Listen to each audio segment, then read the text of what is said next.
由徐坤伟得票73票，恭喜！恭喜徐坤伟，好，过半当选啊！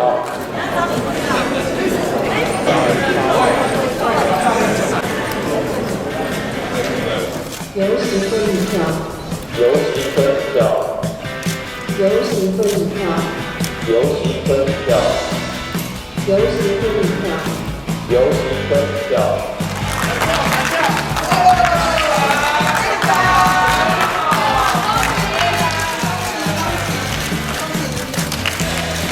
由徐坤伟得票73票，恭喜！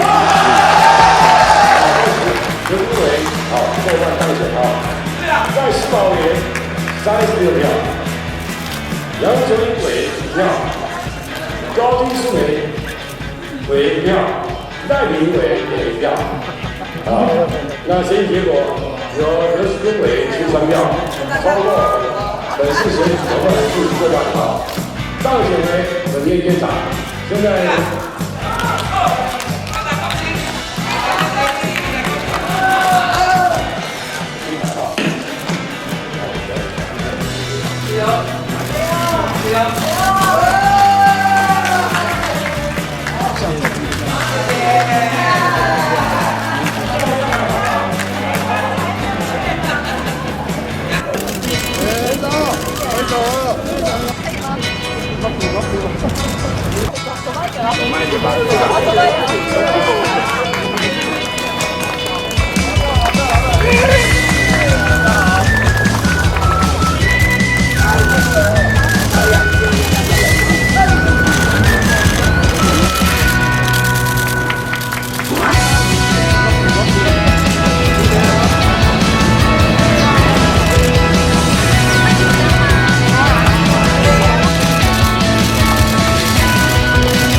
好，看我手。经过昨天由前院长现在是我们的游委员，还有蔡委员、陈委员到民众党的我们党团，我们也公开的呼吁，在新国会的这个发展上面，小党虽然人数不多，但是我们对于议事的中立，还有未来在议程上面的一些进步法案的排程，还有各种进步议题方面的合作，我们也释出善意。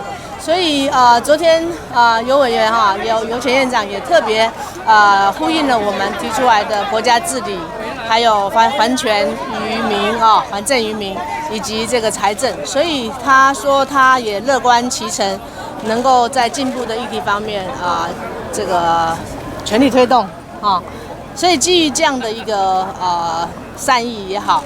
他在未来议事方面、国会这个改革方面的这个承诺，跟小党我们的合作，那所以院长部分呢，我们会支持游锡堃委员。